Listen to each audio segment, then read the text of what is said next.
told my mother that I wanted to be a veterinarian when I grew up, she told me that vets kill puppies and kittens and stick needles into horses and bunnies with cancer, which is true. When I told my mother that I wanted to be a zookeeper when I grew up, she told me that animals in captivity are still wild animals and hence would attack even the friendliest of caretakers, usually tearing them to shreds and then eating the remains. You see, my mom and I, we had a lot of time to talk about these things. I was the last of the Aptowicz brood, always too young and too small to go on the nature hikes and backpacking trips that formed my brother and sister, the scientists. No, it was always just mom and me, a stack of books and NPR coming through the radio like the voice of God. Mom never liked my career choices much, though I knew I was on the right track when one day, over a bowl of alphabet soup, I asked her, "Hey, Ma, how come there are such things as bad words?" And she said, "Honey, there is no such thing as a bad word. Only words that aren't appropriate for all situations. For instance, you should never use the word shit in front of a nun." You see, she gave me that. She gave me the gift of words. She gave me the power of words, and I never considered it a privilege.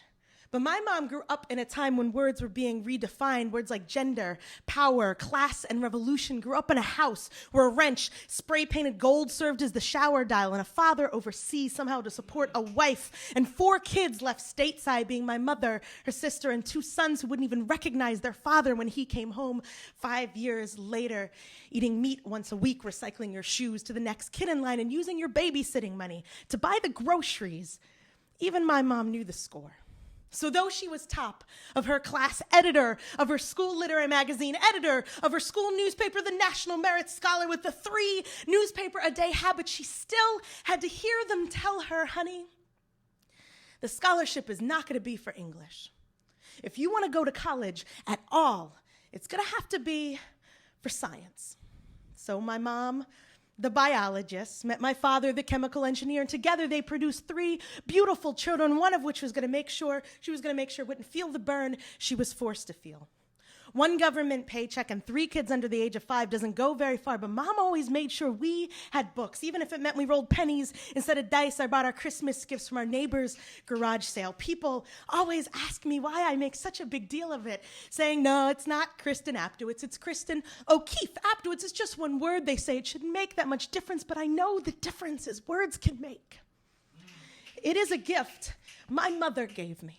And I honor her every time I put pen to paper, every time I put word to lip, and every time I sign my name, because I know that in order for me to be who I am, to live how I live, to write how I write, it took Maureen Ann O'Keefe, the visionary, the writer, to become Maureen Aptowicz, the wife, the mother.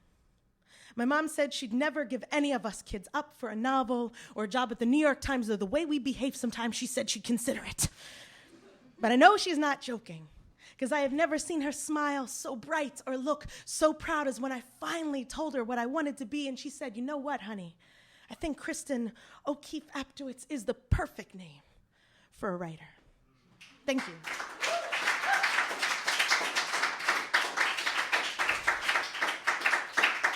So I'm going to do another poem from my college age.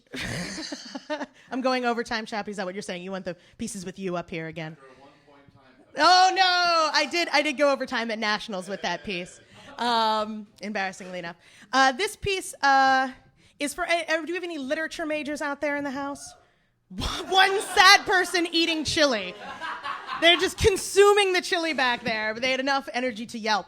Well, I had this really, I have not performed this poem in a hot minute, so we'll see if I can get through it without any mistakes. But I was a literature junkie, and I fell in love with a scientist, and that is, it's like a Romulan falling in love with a Klingon. Am I right, people? Yes, thank you.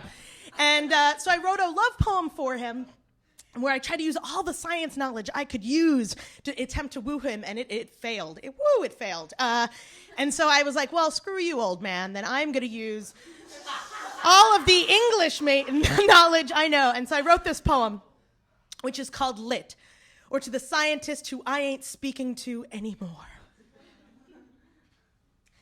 Don't say you didn't see this coming, Jason.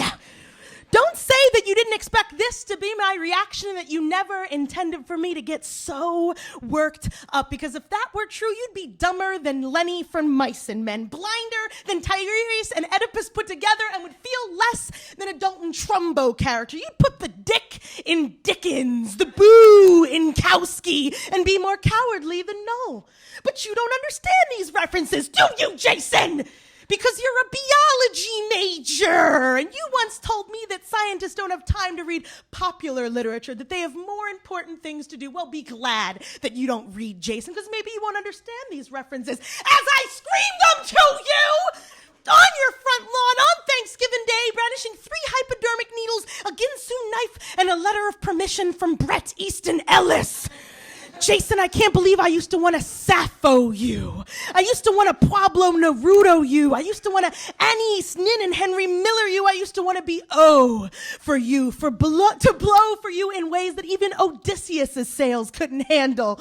But self-imposed illiteracy isn't a turn-on. You used to make fun of me for wanting to be a writer, saying that scientists cure diseases. And really, what do writers do? But of course, you wouldn't understand. I mean, have you ever gotten an inner thirstin' for some Zora Neale Hurston? Have you ever heard Angels Herald for you to read F. Scott Fitzgerald? Have you ever had a beat attack for some Kerouac? The only Morrison you know is Jim, and you think you're the noble one? Go plath yourself.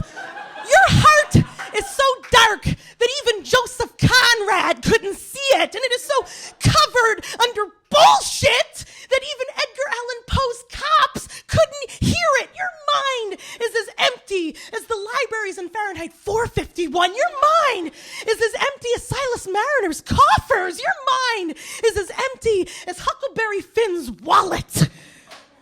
And I know that some people are saying this poem is just a pretentious exercise to see how many literary references I could come up with, which is not true, because I had a whole stanza about Moby Dick that was totally offensive that I took out.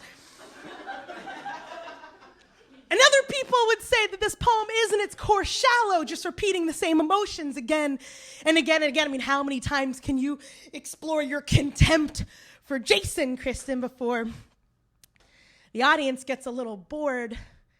But those people would be wrong, because this is not the poem I am writing to express my hatred for you. This is the poem I am writing because we aren't speaking. And sometimes it makes my heart hurt so bad, I can't make it up off the floor.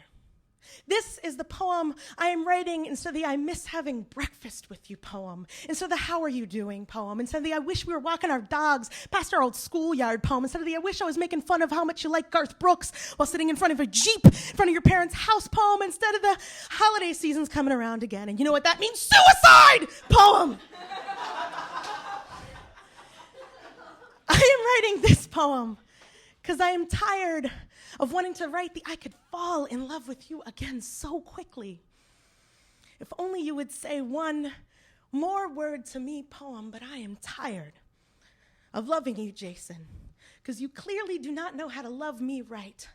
And if some pretentious-ass poem can prevent me from writing about the way your laugh sounds, about the way your skin feels in the rain, about how sometimes I would rather be miserable with you than happy with anyone else in this world, if some pretentious-ass poem can do all that, well, then I am gone with the wind. I am on the road. I am flying over the fucking cuckoo's nest. I am gone. I am gone. I am gone. I am. Thank you.